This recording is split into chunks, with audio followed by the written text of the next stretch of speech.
Warning: the following video contains disturbing material that may be inappropriate for younger viewers. Parental discretion is advised.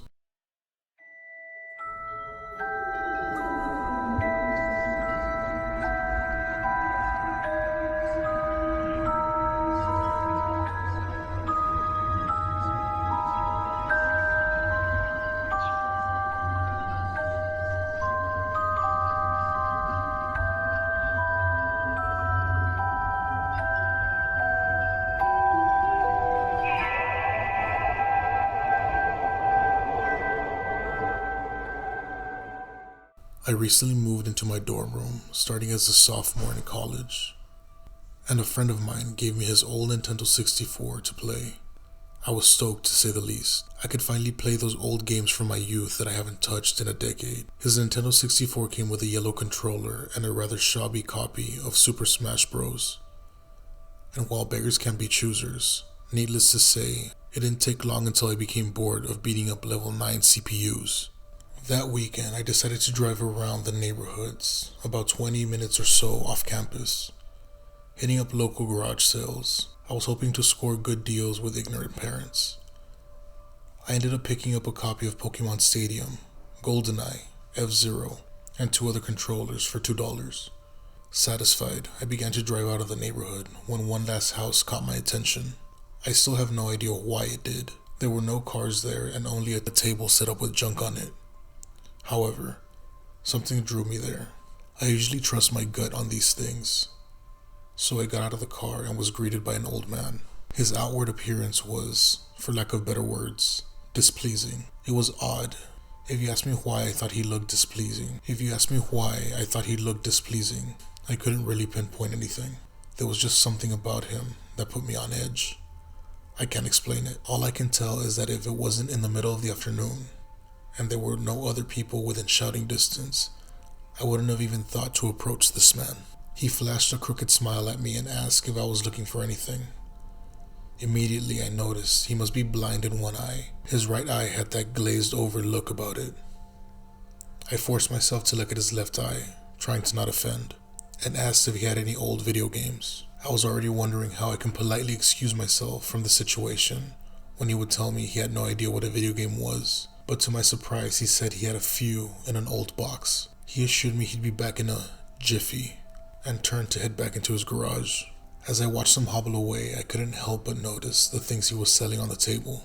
Littered across the table were rather peculiar paintings, various artwork that looked like ink blots, the type a psychiatrist might show you.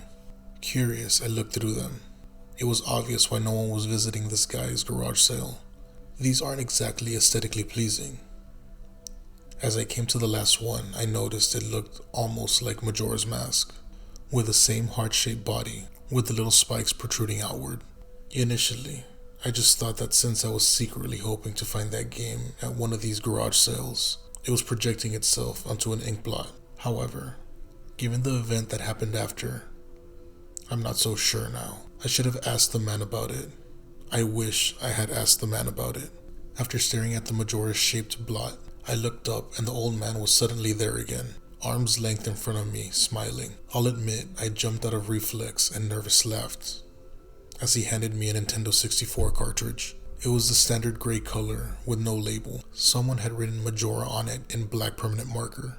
I got butterflies in my stomach and I realized what a coincidence it was, and how much he wanted for it. The old man smiled and told me I could have it for free. He said it used to belong to a kid around my age that didn't live here anymore. There was something weird about how he phrased that, but I didn't really pay any attention. I was too caught up in not only finding the game, but getting it for free. I reminded myself to be skeptical, since this looked like a pretty shady cartridge, and there was no guarantee that it would work. However, the optimist inside of me interjected that maybe it was some kind of beta or pirated version of the game. That was all I needed to be back on cloud 9. I thanked the man who smiled and wished me well, saying goodbye then, which at the time is what it sounded like to me. All the way in the car ride home, I had a nagging doubt that he had said something else. My fears were confirmed when I booted up the game. To my surprise, it worked fine, and there was one saved file simply named Ben. The man was saying goodbye, Ben. I felt bad for him.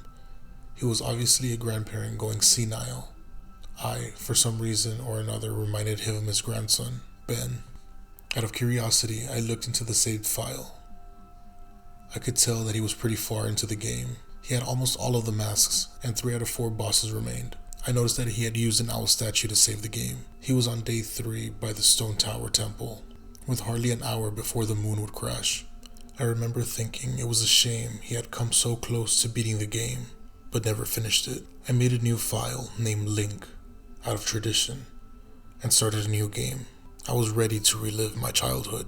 For such a shady looking cartridge, I was impressed with how smooth it ran, just like a retail copy of the game, except for a few hiccups here and there, textures being where they shouldn't be, random flashes of cutscenes at odd intervals, nothing too bad. However, the only thing that was a little unnerving was that at times the NPCs would call me Link and call me Ben at other times. I figured it was just a bug, maybe a fluke in the programming, that caused our save files to get mixed up or something. It did kinda creep me out after a while, though around the time I beat Woodfall Temple, I regrettably erased the Ben file. I had intended to preserve the file out of respect for the game's original owner. It's not like I needed 2 files anyway. I hoped that would solve the problem. It did, and didn't. Now NPCs wouldn't call me anything. Where my name should be in the dialogue was a blank space. My save file was still called Link, however. Frustrated and with homework to do, I put the game down for a day. I started playing the game again last night, getting the lens of truth and working my way towards completing Snowhead Temple. Now, some of you hardcore Majora's Mask players know about the 4th day glitch. For those of you who don't, you can Google it. The gist of it is that right as a clock is about to hit 0, on the final day, you talk to the astronomer and look through the telescope. If you exit the telescope just as the timer hits 0, the countdown disappears and you essentially have an endless amount of time to finish everything you were doing. Deciding to do the glitch to try and finish Snowhead Temple, I happened to get it right on the first time, and the counter at the bottom disappeared. When I exited the telescope, I found myself in Majora's boss room at the end of the game, the trippy boxed-in area, staring at Skull Kid hovering above me. There was no sound, just him floating in the air above me, and the background music, which was regular for the area, but still creepy. Immediately, my palms began to sweat. This was definitely not normal. Skull Kid never appeared here. I tried moving around the area. No matter where I went, Skull Kid would always be facing me, not saying anything. Nothing would happen, and this kept going for approximately 60 seconds. I thought the game was bugged or something, but I was beginning to doubt that very much. I was about to reach for the reset button when a text appeared on the screen. You're not sure why, but you apparently had a reservation. I instantly recognized that text. You get that message when you get the room key from Anju at the Stockpot Inn. Why was it playing here? I refused to entertain the nothing, that it was almost as if the game was trying to communicate with me. I started to walk around the room again, testing to see if there was some sort of trigger that enabled me to interact with something, before realizing how stupid I was. To even think that someone could reprogram the game like this was absurd. Sure enough though, another message appeared on the screen 15 seconds later. And like the first one, it was an already pre-existing phrase. Go to the lair of the temple's boss, yes or no. I paused for a second, contemplating what I should press and how the game would react. When I realized I couldn't select no, taking a deep breath, I pressed yes, and the screen faded to white, with the words, dawn of a new day, and this subtext beneath it. Where I was transported to filled me with the most intense sense of dread and impending fear I have ever experienced. The only way I can describe the way I felt here is having the feeling of inexplicable depression on a profound scale. I'm normally not a depressed person, but the way I was feeling here, I didn't even know existed. It was such a twisted, powerful presence that seemed to wash right over me.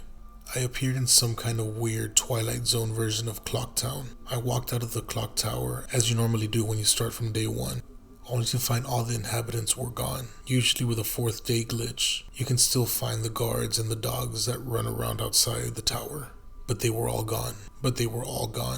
What replaced them was ominous feeling there was something out there, in the same area as me, and it was watching me. I had 4 hearts to my name and the hero's bow, But at this point, I wasn't even concerned for my avatar. I felt that I was personally the one that was in danger. Perhaps the most chilling thing was the music. It was the song of healing, ripped straight out of the game and played in reverse. The music would get louder, building up so you would expect something to pop out at you. The constant loop began to wear on my mental state. Every now and then, I would hear the faint laugh of the happy mask salesman in the background. It was just quiet enough that I wasn't sure if I was hearing things, but just loud enough to keep me determined to find him. I looked in all 4 zones of Clocktown, only to find nothing, and no one. Textures were missing too.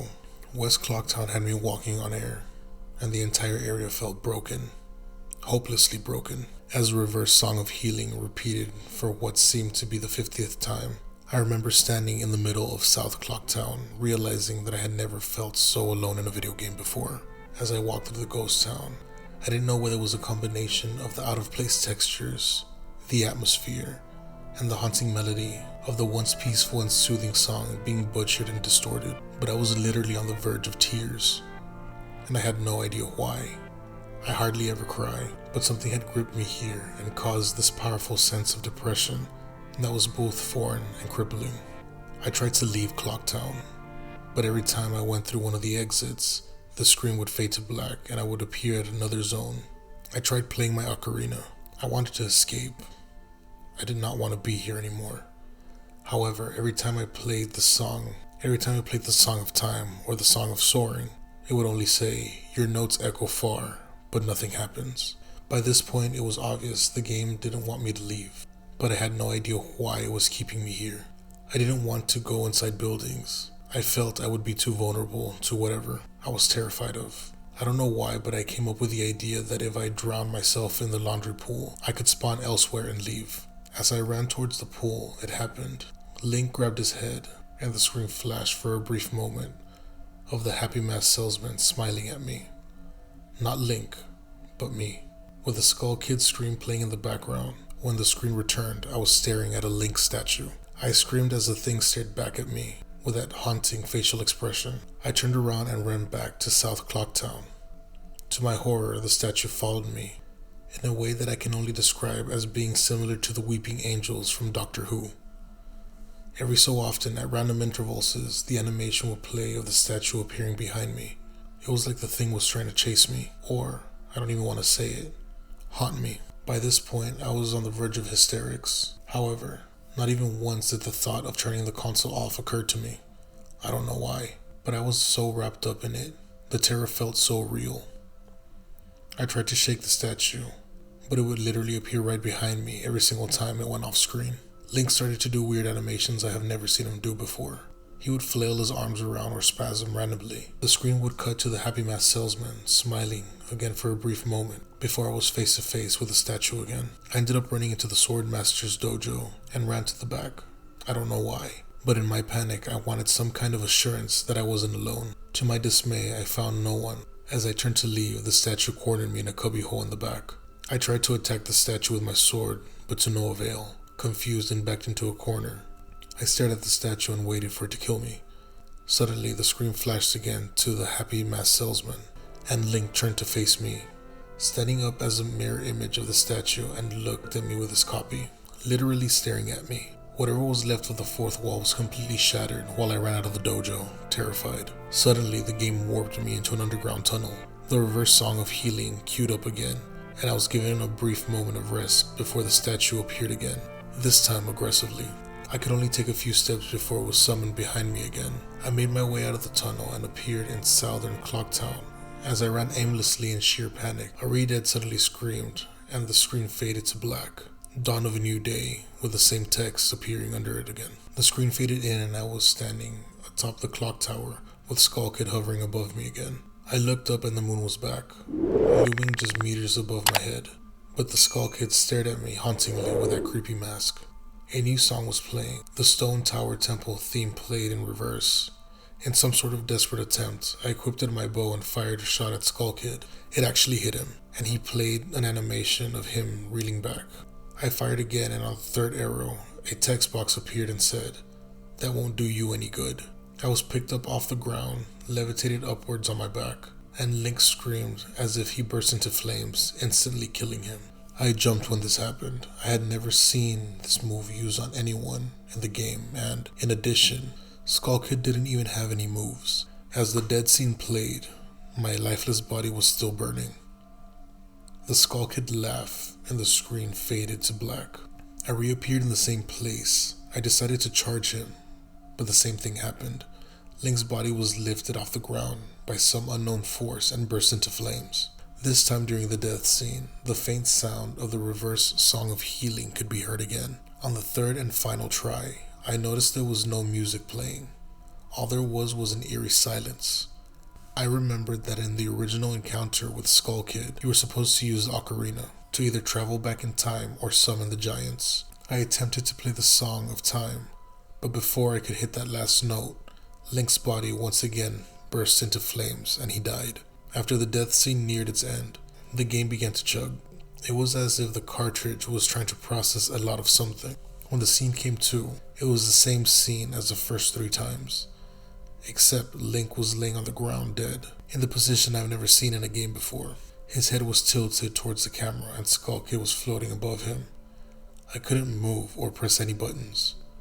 All I could do was stare at Link's body for around 30 seconds. The game faded out with a message. "You've met with a terrible fate, haven't you?" before kicking me to the title screen. Upon getting back to the title screen and starting again, I noticed my save file was gone. Instead of Link was Your Turn. Your Turn had 3 hearts and no masks or items. I selected this file and was returned to the clock tower rooftop scene of Link dead and the Skull Kid hovering over, with the Skull Kids laughing looping again and again.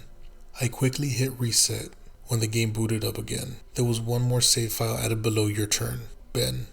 That save file was right back where it was before I deleted it, at the Stone Tower Temple, with the moon almost crashing. I turned the game off at this point.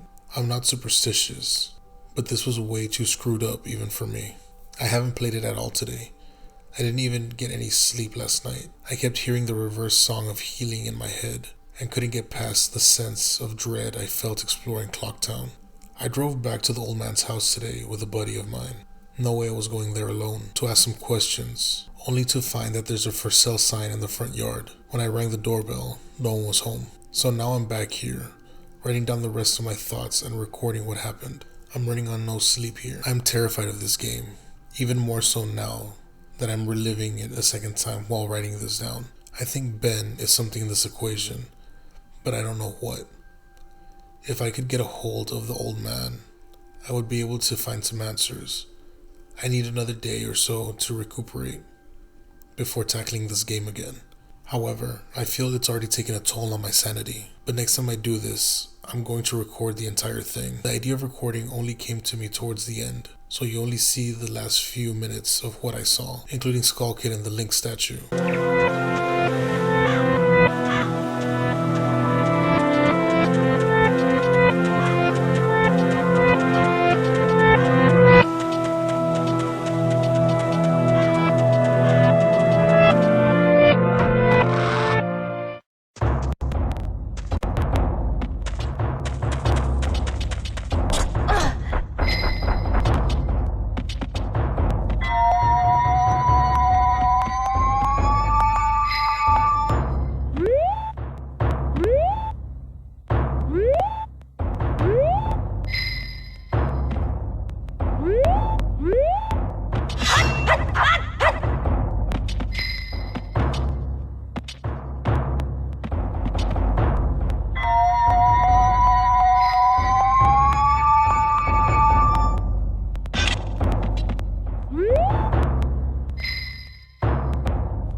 Unfortunately, that's all the time we have for today, guys. I hope you enjoyed the story. Don't forget to like, subscribe, and leave a comment.